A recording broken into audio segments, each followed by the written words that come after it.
Buenas tardes a todos, mi nombre es Pablo Moncasi, soy licenciado en Psicología, especializado en Psicoterapia Cognitiva, Psicoterapia SEM y Logoterapia, Psicoterapia Existencial. En esta oportunidad vamos a charlar o les voy a traer una temática interesante vinculada a la celopatía, ¿sí? Que como digo yo siempre a mis pacientes o a algún consultante que viene a charlar sobre esta temática, siempre les refiero que para mi gusto la celopatía es como explicarlo como si fuera un primo hermano de los trastornos de ansiedad.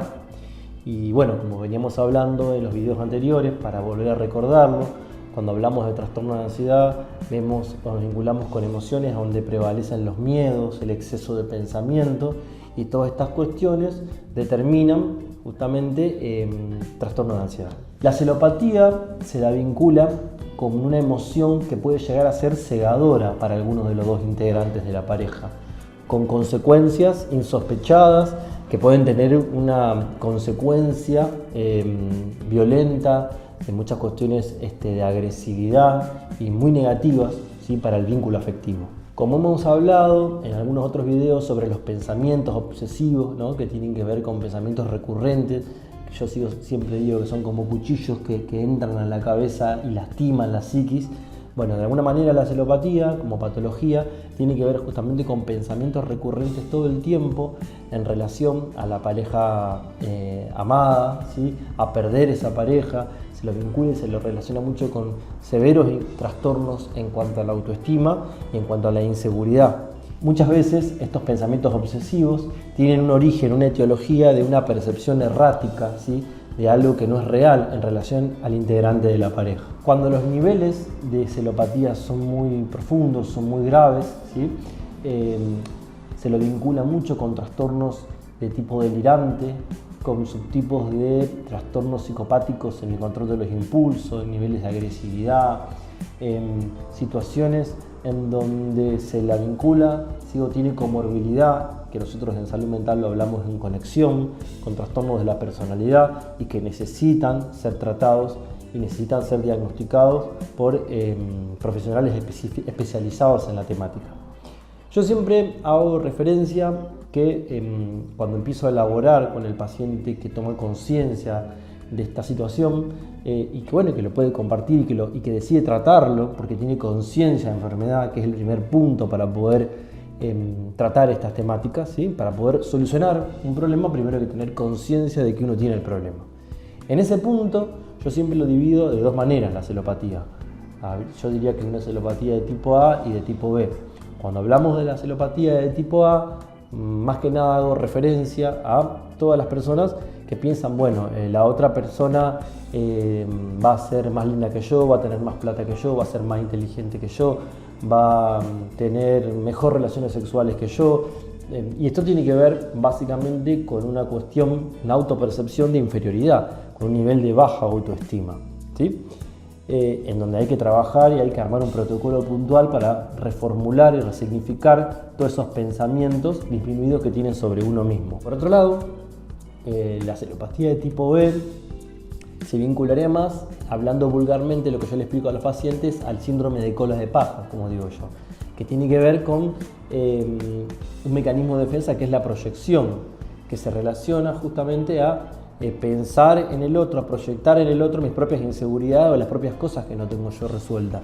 Entonces, como yo tengo ganas de estar con otra persona, como yo soy una persona que soy tramposa, mentirosa, o estoy en alguna cuestión rara, o tengo alguna fantasía con otra persona que no sea mi pareja, entonces por eso mismo celo y proyecto en el otro todas mis inseguridades. Ese sería el segundo tipo, que también es una de las formas que se ve mucho en consultorio. Y también en algunos casos hay una cuestión mixta, en donde se vinculan los dos elementos, el A y el B. Para poder entender la etiología de este tipo de patología, tenemos que pensarlo básicamente por dos cuestiones, ¿no?, que tiene que ver con una disminución en la autoestima y con una negativa autovaloración sobre uno mismo.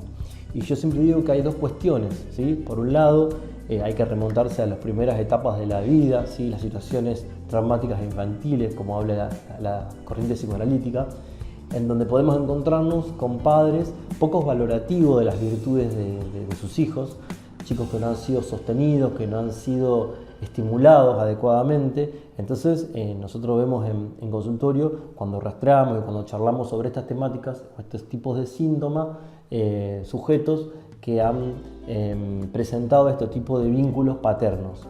Por otro lado también, todo lo contrario, padres muy críticos, exigentes, que también generan en la vida adulta una inclinación a poder presentar este tipo de problemática. Como último punto, patrones parentales, ¿sí? En donde uno tiene la tendencia a copiar o a repetir ese tipo de sintomatología, porque también muchos pacientes nos comentan en consultorio que, bueno, que su papá se lava a su mamá, o que su mamá tenía un vínculo muy patológico con el padre en donde siempre le manifestaba estas cuestiones, y lamentablemente son patrones que se empiezan a repetir y se graban como modelos mentales, como paradigmas, ¿sí? Que después nos condicionan o nos determinan mucho en nuestra vida adulta. Bien, en cuanto a las cuestiones a tener en cuenta de tipo terapéutica para poder encontrar una solución frente a esta problemática, primero voy a mencionar algo que ya lo comenté en videos anteriores, que es una herramienta que tomo de la psicoterapia Zen, ¿sí? Es trabajar mucho el tema del apego. El apego es una de las causas del sufrimiento, de los generadores de síntomas y de conflictos mentales en los seres humanos. Y en el tema de la celopatía hay un punto muy importante, justamente vinculado con esta cuestión, ¿no? Pensar que la pareja es un objeto de mi propiedad. Entonces hay que trabajar mucho justamente con la cuestión del apego, que es uno de los causantes de dolor y de sufrimiento. En otros videos vamos a desarrollar bien esto, porque me parece muy interesante para poder evaluarlo en otros tipos de sintomatología que se van apareciendo en nuestra vida. Desde la psicoterapia existencial y logoterapia, el creador de la logoterapia se llamaba Viktor Frankl, que fue un psiquiatra y un neurólogo contemporáneo que muere en 1997, o sea que hace poco tiempo, y nos dejó unas herramientas excelentes para poder trabajar todas estas cuestiones.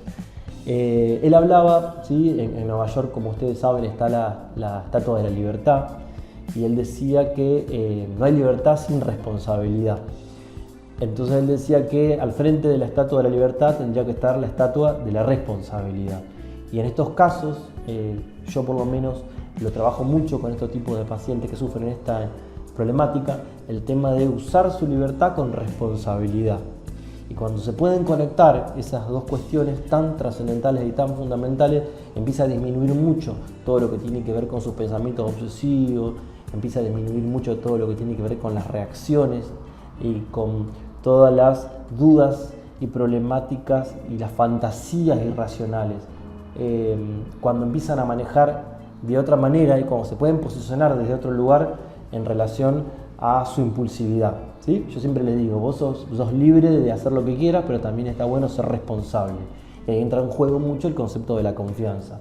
Son cuestiones fundamentales que se van trabajando en el espacio terapéutico, que llevan a muy buen puerto, observando buenos resultados. La psicoterapia es una excelente herramienta para poder modificar todas estas cuestiones, desde la escucha analítica, desde otro lugar que hay un profesional que te escucha y que básicamente el paciente puede poner en palabra las angustias, que son las que generan el síntoma.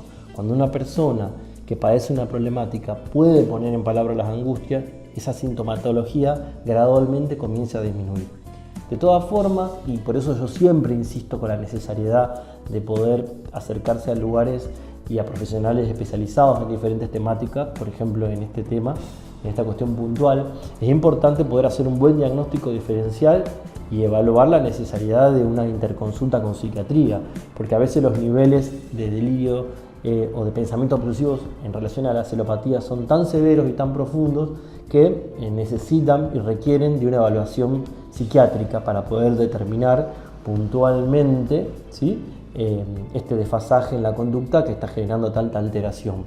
También, como digo siempre, hay un desfasaje a nivel neuroquímico, de serotonina, de niveles de cortisol, de niveles de dopamina, que son todos químicos que regulan y son de alguna manera los responsables en que una persona tenga un cúmulo de ansiedad y de pensamientos delirantes, desordenados y con pronósticos muy reservados. Para concluir entonces es importante en el espacio terapéutico donde se pueda diagnosticar esta patología poder evaluar 3 cuestiones: los celos que se caracterizan o se denominan dentro de las esferas de lo normal, ¿sí? En donde está bueno poder trabajarlos, poder charlarlos, poder reformularlos y que no configuran un síntoma grave. Después sí ya empezar a entender o poder diferenciar si se tratan de elementos obsesivos rígidos, ¿sí? Que generan también mucho dolor para la persona que lo padece y sufrimiento para su pareja. Y en tercer lugar, como muy importante también, poder determinar cuando ya hay niveles de agresividad o ausencia de control de los impulsos, como nosotros decimos heteroagresividad, que sí generalmente tienen un criterio de ser evaluados en equipo interdisciplinario con un psicólogo y con un psiquiatra. Espero que les haya sido útil todas estas recomendaciones y si les parece nos volvemos a ver en el próximo video. Buenas tardes.